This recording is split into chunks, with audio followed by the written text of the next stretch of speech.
Gary Newman in Cars. Of course, that's how we all know Gary Newman.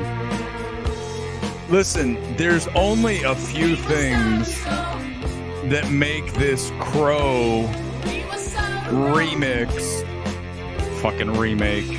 Why are we doing this?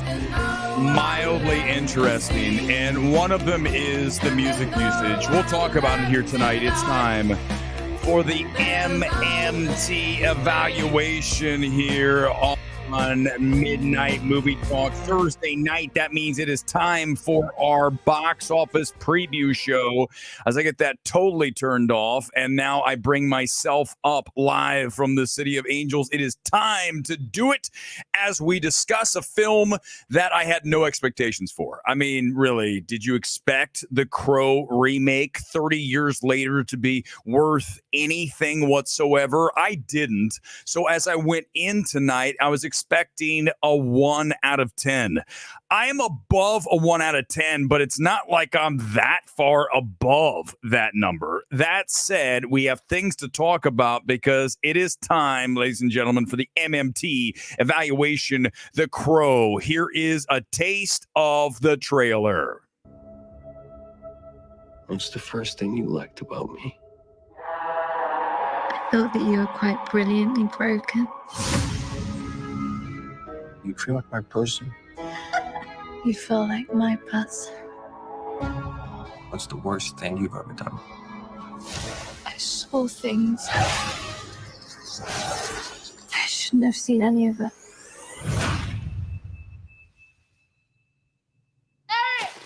Julie! Julie! Please don't do that!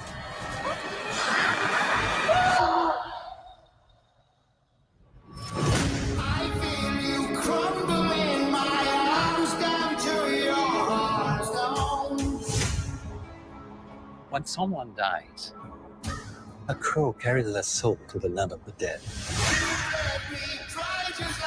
But sometimes something so bad happens that the soul cannot rest. And there's a taste of the trailer. This one's directed by Rupert Holmes. Make that.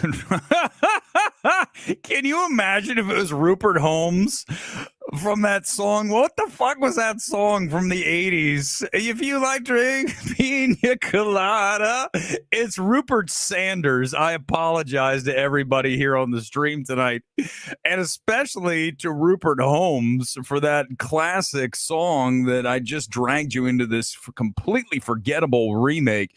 The thing about this film, as I go to my out of theater reaction, you can just see how bored I was of this film.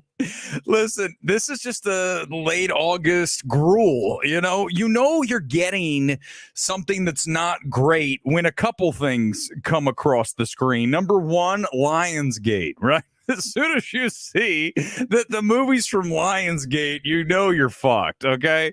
But also, you just, again, look at that calendar. We're here on the 22nd of August. Let me tell you, everyone's getting ready for football. The kids are back in school. No one's going to the movies. Not right now. There was nobody there tonight. I mean, I had so much room to absolutely stretch out at the IMAX AMC Burbank. Typically, these things are full, even for a film like The Crow. Well, tonight it was probably 35% full max. You could pick a seat, going back to the old days, basically. No one was going to call you out for being in their seat. And it was just one of these films that, as you can see on my face here, is nothing that you need to make essential for your viewing. It's not unwatchable, okay? It's just not anything of any importance that there's any reason you should see it. I think the number one thing that you really notice with this film is that it has very average directorial calibration. Now, if you hear anybody talk about directorial calibration, just know this: they stole it from MMT. We were the first to coin that. We've talked about that incessantly over the past 2+ years we've been in existence. And when you watch this film, you're watching a director who's just marginally talented. It's not a poorly directed film, but it's not an exceptionally directed film. film. And when you are looking at this and you're wondering, how do I see that? Well, if you don't know, let me explain. Great example. When you're bringing a song in, and this song, like the original 30 years ago, this movie has tons of songs, right? That soundtrack was quintessential to the film. They're kind of, synonymous, the film and the soundtrack. You've got the emo stuff going on. You got the punk. And this film does use music. And I think at times that's what makes it interesting. But the thing is when you're directing, the good directors, when you look at a James Gunn, when he brings music into the Guardians franchise, the way that it's edited, the way that it seamlessly flows into the film, you just feel it as part of this mesh, right? We talk about mesh so often. And when you watch a director who doesn't quite have that mesh like a Gunn, like any accomplished, really, truly elite director, then you are going to notice that it doesn't flow the way it should. In this film, across the board feels like that. It feels like just everything is a lower tier Joker. It's really like Sanders tried to be Todd Phillips in Joker and have that same kind of feel to this film, the look of the film, but it feels like Kubrick's Zirconia. It's not as great as it should be. If you were to give this exact film to a director who has the goods, not Rupert Sanders or Rupert Holmes, neither of the Ruperts, if you give it to a director who has talent, we might be talking about something different here, because then you would be able to seamlessly transition between those musical usages into the edits, into the overall product, so that it feels like just it finishes better, right? The finish of the film. The other thing this film is very sluggish. It feels like it's an hour and 50 minutes long, but it feels like it's over 2 hours.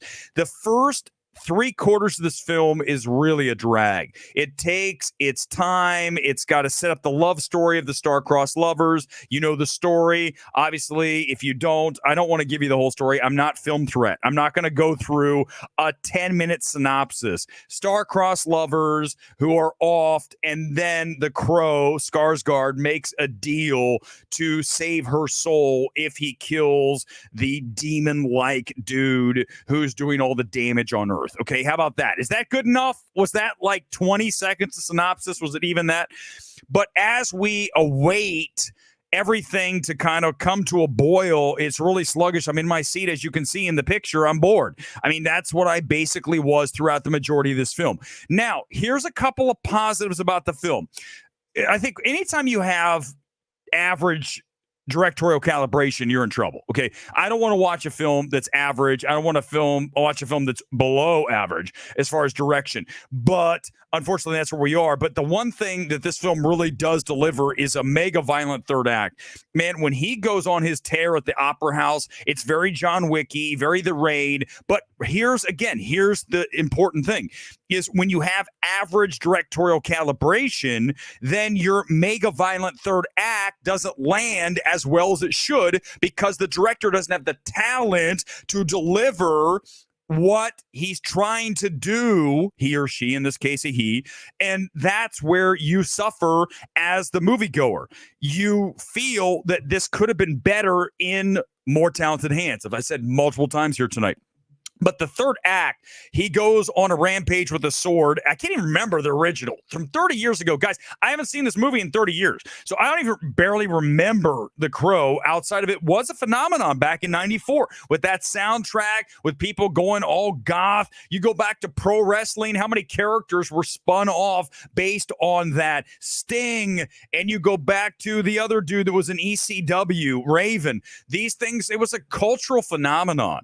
This film will not be that, okay? But when you look at what you're working with, there's really no reason to remake the film, because you just go back to that 30 years ago and just watch that. That's an issue. The one thing I will say is an improvement, what I like here, and you go back to the original hairstyle, it's the long hair. In this case, I like Skarsgård's mullet. I think that it's a positive thing to work with. In fact, if I could tell you there's one thing I'm going for, it is a version of Skarsgård's mullet. It's, kind of like mid-level, not too long long on top. He's got a little bit to play with in the back. It's a classic mullet, shorter on the sides. And as you can see, I'm getting there. Give me a few more weeks. I think a month max, I'll have the Skarsgård mullet, and that's attainable. But I think a lot of people, even if you're, receding, you can pull your hair down and you can have the Skarsgård mullet. So it's a positive with this film. Guys, obviously, I'm just fucking around at this point because the film's this is actually higher than you probably thought I'd be. 60%. That's not terrible because it's not unwatchable. It's not atrocious. It's just not worth watching. Okay. So I'm going to save those 10, 20, 30% or lower on films that I was offended by. I'm not offended by this film, but there's no reason for this film to exist. And for all the reasons that I just laid out for you, there's no reason for you to see this thing. Let's check the Rotten Tomatoes score and then we'll get into some more here. I'll tell you, listen, we're going to do, for the first time in a long time, we're going to do a physique critique because Skarsgård looks good in this. I mean, I was looking at him. I'm like, man, my man looking good. Let's do the seat check first, and then we'll do the Rotten Tomatoes. I don't have the thing right here. Here's the seat check. Let's check. Oh, my God. What's happened? Where is everybody? Oh, my God, guys, look at this. This is the Universal AMC. I believe it's Prime. Yep, it's Prime. Look at that. Oh my God. That's bad. There ain't nobody in that. That's like 12 people. Someone do the head count for me. Is it 15? Somewhere between. Look how many empty seats. I told you the IMAX at Burbank was totally dead. This is what time is this? 10:30. But the thing is, it's not screening that much. I mean, it's not like it has all these showtimes. Look how many showtimes we're talking about. Like 4 tonight, 2 at Universal. Actually, I'm sorry, 5 at Universal. Let's check the 9 o'clock. Just went off. Let's just look. This is a regular screening. Here's The Crow up at Universal. That looks terrible, too. I mean, guys, this is a film that's going to be exactly Mount Failmore. It's big yikes. This is going to be worse than Borderlands. Borderlands was 8.6. Remember, we said 8.7. We were off by 100,000, so I apologize. I did not have a chance to make a thing, but I'm telling you, this is probably like 5 million if we're lucky. The film's DOA, I called it from the moment the trailer dropped, of course. And not only did you call it then, you could just call it by the release date. Lionsgate, any studio releasing a film in late August, the studio is very well aware of the fact that you are not going to the movies. The average person's done with movies until Joker 2 comes out. They'll see Beetlejuice, sort of, kind of, but it's not going to be back in full until we get to early October and we get to Joker 2. By the way, I want to mention this, and it's just quick. I can't go too much into detail. Warner Brothers did screen Joker 2 today. I am 100%. I have it verified. I know. And it's not from the source you think it is. It's from another source, and the source confirmed to me Joker 2, Joker Folie à Deux did screen today. Now, you're going to say, why did Warner Brothers screen it today? The reason they screened it today is for anybody who's going to Venice.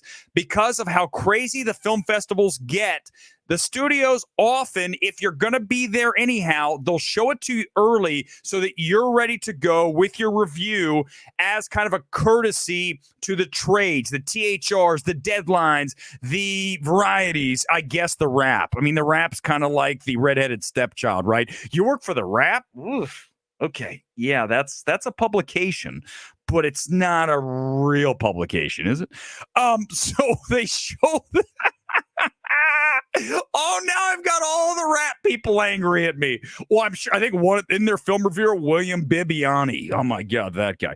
So listen, here's the reality is that they want to make it easier for the people that are going to Venice to get that review out. It did screen. I have not heard exactly how great it is. I assume it's going to be great, guys. Of course it is. It is Joker. It is Todd Phillips. I bet you that this film is crazier than the first. In fact, I guarantee it is. And as such, I can't wait to see it.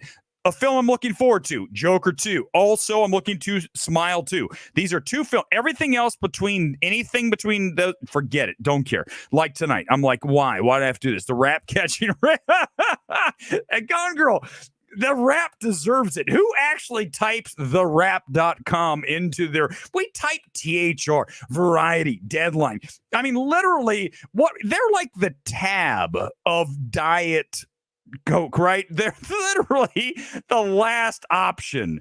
They're actually, what is it? Diet Rite Aid or something? Whatever they sell, the most generic brand, that's the Wrap. Uh-oh, says the guy who's got the Riddler's channel from the Batman. So what? That allows me to do whatever I want. Whatever I want. Alonzo, oh, that's right. Alonzo, Mr. Pretentious Bitch works for them. My bad. Weber, have you seen Blink Twice? No. I do like the look of the film. We'll talk about that Sunday. I also want to mention tonight, I was going to do Strange Darling.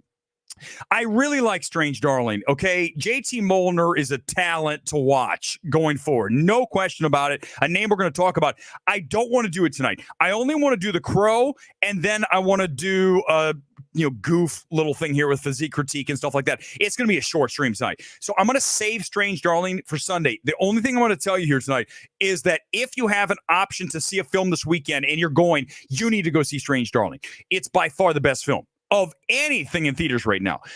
Along with Skincare. I like Skincare a lot too. Those two films. But you need to see these films because they're not going to be there long. Strange Darling will not be in theaters forever. And Skincare might be gone this weekend after last weekend.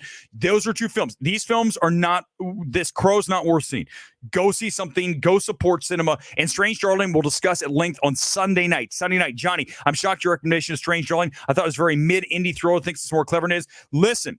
I think we have issues. I'm going to talk about the film and some things. There's something very specific about Strange Darling I want to talk about, and I didn't get a chance to talk to JT on Monday about this. And JT, this is a great story quickly. If JT, I know, watches the stream, and also to Roy Lee, who came up and said hello to me. Roy Lee, the producer of Barbarian, also of Late Night with the Devil. He came up and he said at the party on Monday when I was there, he was like, hey, Eric, I was watching your stream and you said you were going to be here. So it's always cool when you come across a producer, director. JT came out to me and said, thanks for coming. What'd you think? And I told him, and we talked, and it was awesome. Whenever you get a chance to meet the people that make these films and they appreciate what you do and you appreciate what they do, that's cool, okay? And I know that pisses off film Twitter. Oh my God, Weber has fans? Weber has people that think he's good? What's wrong with the world? Too bad. Accept it. It's the reality. But Johnny, we'll talk about that on Sunday. I want you to bring that back. Bring it in for free. Gone Girl, bring that back. It's a super chat tonight. I will bring that in as a comment we'll work with on Sunday night on the long stream. Tonight's going to be no joke 30 minutes. I'm exhausted. I really just had a real tough time even sitting through The Crow tonight. And I said, do I even want to do a stream? Yes, I'll do it. We'll get it in and get it out. Steve, I mean, listen, of course I can't say no to Steve. Steve rocks. Steve brings in super chats. So of course I'm going to answer. Steve, whatever you want to do, we'll do. Alien Ramen, this awesome. Kaylee Spaney, go. You're right about David Johnson. Go MT. Thank you. Steve, check it out. Listen, I know you love movies, Steve, and I want to thank you again. And listen, any new football kit comes from Steve. Okay, remember that, guys. It's not from the rest of you. Johnny a little bit, but Steve for sure. But that's what we return this money right into another football kit. As of tonight, brand new one.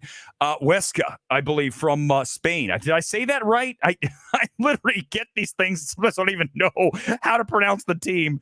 So listen, I'm glad you liked Romulus, and David Johnson is easily one of the best supporting actors of the year. Kaylee Spaney, I think she's the best I've seen. Kaylee Spaney is in the Elvis movie. In what the hell is that called? Yeah, the Elvis movie. That she's good in that.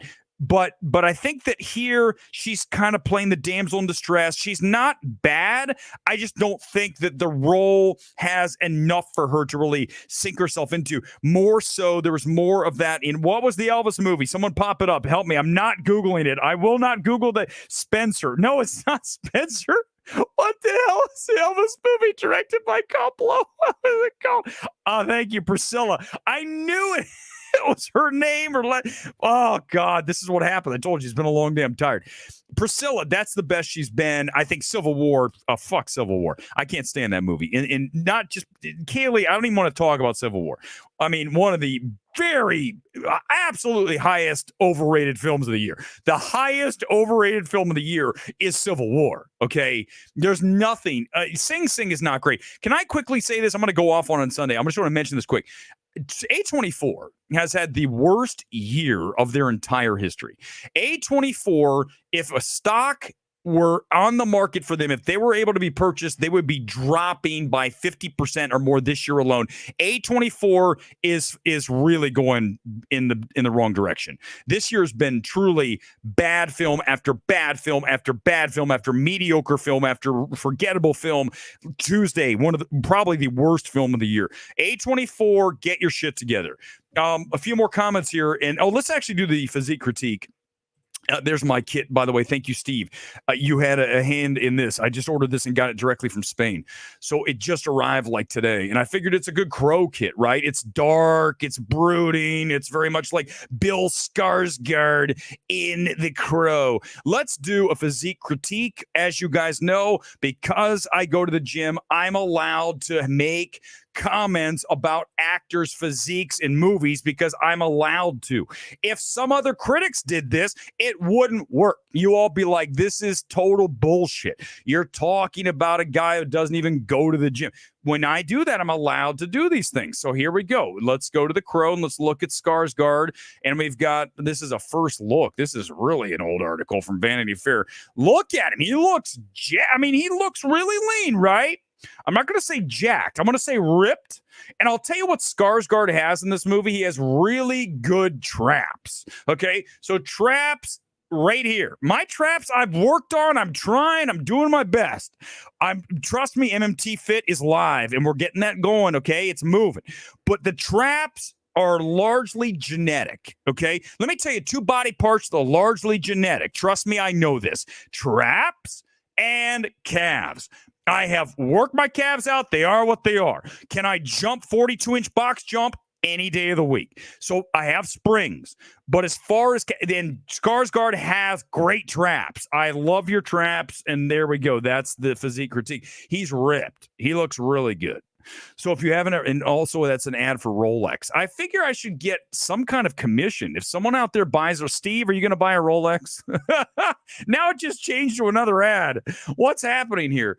Comments on The Crow, comments on anything before we get out of here. We'll go another few minutes. We'll go 30 tonight short. Sing Sing's the first non-stream movie I can remember. Just came out by me. Listen, Boca, I talked about A24. They completely botched the rollout of this film. I mentioned it in a tweet today. You look at a film that debuted last year at Toronto. Typically, a studio, when they purchase a film at Toronto, or they already have the film, they're going to release it that year, that calendar awards year. Last year, Sing Sing debuts, they bury it, they bring it back at Sundance, and then they push it all the way through to August. July, late July for some places, August. That's terrible. A24 has made more mistakes over the past 18 months than any studio possibly in the history of Hollywood that still operates. Because other studios that make mistakes like A24 has made have gone defunct. So A24, I don't know who's calling the shots there. I've had this discussion multiple times on this stream. I know you don't invite me to any more of your premieres. I don't fucking care. I will bury your ass all day, all night because you deserve it. Because when I don't go to the premieres, when I don't get invited to your little films, I am allowed to butcher you when it's time. And I'm telling you, whoever's calling the shots there, you need to fire them. Get rid of them. Because they are making some of the worst decisions of any management head in the history of Hollywood, from film acquisition to film release to, I don't even know what you're doing anymore. All I know is in the old days, A24 was a film I wanted to see. This year, it's a film I don't want to see. Maxine, Tuesday, Civil War, Sing Sing, forgettable, TV Glow, okay, the best of a very marginal group of films. At best, go back to Problemista. These are bad films. A24, get your shit together. I will do this every single stream if I have to. It's an embarrassment how far you have fallen. And good. I'm glad I'm not invited to your movies because that allows me to say what needs to be fucking said. And that's why MMT rules. None of these other bitches will go there. I'm afraid that A24 might not invite me. A24, unfollow me on Twitter. I don't care at this point. If you're going to give me the movies that you've given me over the past 18 months, you can all fold. Wrap. It's done. Because everything you've given me is forgettable at best, terrible at its very worst. Get your shit together. Get someone in there who knows what they're doing. Because whoever it is fucking things up. There. Sorry to hear the A24 gone. Listen, I trimmed it to the mustache because at this point, let me tell you where it came from. Do you want to see the motivation? You guys ready? Here it is. This happened to me on Monday. And when it happened, I said to myself, I might as well just go for it because I'm almost there how it is. So this is why. And by the way, Kyle just started following me on Twitter. So once I decided to do this, it's in honor of Kyle Gallner. Do you see him? Hold on. That's who I was. That's not the right one. Here it is. Let me hit this. Give me a second. I wanted the stash. I wanted Kyle's stash. When I watched Strange Darling, I said, I want that look. So Kyle, you have motivated me and I'm now stealing it, but at least I'm honest, right? I could say that I just wanted to. I watched Strange Darling and I say, I want to look like Kyle. And you look, he's got a great, let's go back and look at some of the films. You forget how many films he's been in and how long he's been around. And now that's good. That's a good goatee there. Where's Veronica Mars? Oh my God. Man, he's got the goatee. Okay, there, like that. But now in this film, he's really gotten rid of the bottom's really light and he's really grown in the actual stash. So that's my motivation, Kyle. And I really fell in love with Kyle from Smile.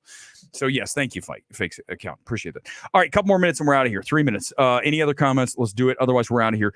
Roy said hello to Eric and followed up with, I can't hire you. Listen, no, I'm not kidding you, Roy. I'm sitting there and I'm talking to my friend and I get a tap on the shoulder and it's Roy and Roy's like, Roy. And I've talked to Roy's been on the stream before. He's come on. I mean, he's come on with comments.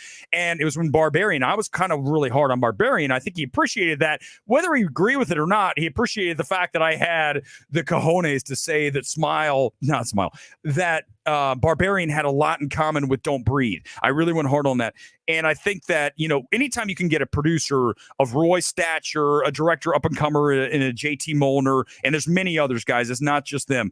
Anytime that you get that kind of feedback in a giant, 300 people in an auditorium, and he says Erick, and they know you. I go back to Matt Reeves, same thing when I walked into that screening, what was it, last award season or the season before, and I sat down, and there's a guy sitting next to me in his mask, and he goes, hey, Erick Weber, and I go, yeah, what's up? Matt Reeves. Whenever you make that connection that people at least listen, even if they don't appreciate everything, they have to appreciate the fact that there's few people in this town who have the balls to go after studios, go after films, and to savage things the way that we do. We also praise. So I think that's the thing. We're objective. And also politically, you look at what we do there. It's very objective. It's very fair. And then when it's time to take the gloves off, there's nobody who does it more viciously than us. So that is, I think people appreciate that as long as you're fair. If I were to come in look, I was very fair with the Crow here tonight. I could have come in and said it's terrible. It's not terrible. It's just not great. And I think but yes, to your point, Dieter, Roy definitely is like, listen, we would love to have you come on board, but it's going to be a problem because everyone's going to go, the film tour would be the first. Weber, why'd you hire him? He's toxic. He's terrible. I told you they're they have pictures like dartboards. There's Weber. For what? Oh, I don't know. He's just loud. Oh, he said some things that were okay about Trump. I didn't say Trump's great. I said some things. Remember, we talk about elements all the time before we end the stream. I'm going to mention this one more time. Whenever we talk, and I think we do this really well with films, whenever we're talking about any given subject, you have to have the ability to extract elements from that subject that you like. I don't care what it is. And no, listen, I'm not going to do Hitler. I'm not doing Hitler. Especially with the stash. I'm not. I wouldn't. But you guys, remember, we go back to a Chris Benoit. And for those of you who don't know, quickly, Benoit, one of the greatest technical wrestlers ever in the ring. No one could deliver a snap suplex like him. But he also killed his wife and his kid. Okay, so do you see what I'm saying? So we're extracting that he is one of the best proficient technical wrestlers ever, and when you look, and professional wrestlers for that matter, in truth, and then you look at someone who also killed his wife and his kid. I know that's dark. I fucking get it, but the point of this is that we're able to extract, and I think with any film, look at The Crow. I extracted the third act bonkers, the violence, right? Extract his mullet. And then we say the direction isn't good. You have to be able to do that. Most people won't do this because they're afraid. They're afraid of getting canceled. Getting canceled for what? For talking about Harvey Weinstein and saying he's a piece of shit, rapist, garbage human being, but he got directors under control. Do you see? This is what we do, and you can't attack that. You can't. Oh, you can't. No. You can't tell me what I can do. You can't tell me how to talk. You can't police me. I don't live in the UK. I'll say what I want to say, and what I just said is accurate. It is fair. Is it? Oh, could it ruffle some feathers? Could it make someone? Well, that's a little dangerous. What you're saying. Too bad. We're not going to stop. That's what we do. Okay, stream's over. I'm tired. It was 30 minutes tonight. I'll get you an hour on Sunday. I want to thank Steve for the huge super chat. Big thanks to you. Also to Johnny, I'm going to use your comment again on Sunday when we talk about Strange Darling. We're going to break that film down. Go see it. I recommend it, but I do have some things I want to talk about, and I'd love to have JT on. I don't think listen, JT might consider coming on. I think he would consider it. The problem is that anyone who comes on this show, I'm not going to back off a question. I'm going to ask the question. So if I have someone, I'm going to ask them, put them on the spot and say, why did you do this? And I want to hear the answer because I think it's fair. And I think, you look at whoever you want to have, you have to be able to ask the question and then they might answer it. I'm not going to put him I'm not going to grill him with something in his past. We're talking about the film. Okay. So if I have an issue with the film, I want to know what was the reasoning with this. And I do have a couple things I want to bring to light, and I'll bring those to your attention on Sunday when we talk about Strange Darling. In addition to Blink Twice, I'll see that for Sully. I'm sure I figured it'd be a 5 out of 10. I don't expect much from that film. And as such, just know that I am probably going to not like that film. But we'll talk about it Sunday along with Strange Darling. Go support that film this weekend along with Skincare. And I'll see you back here on Sunday night live from the City of Angels. Peace out.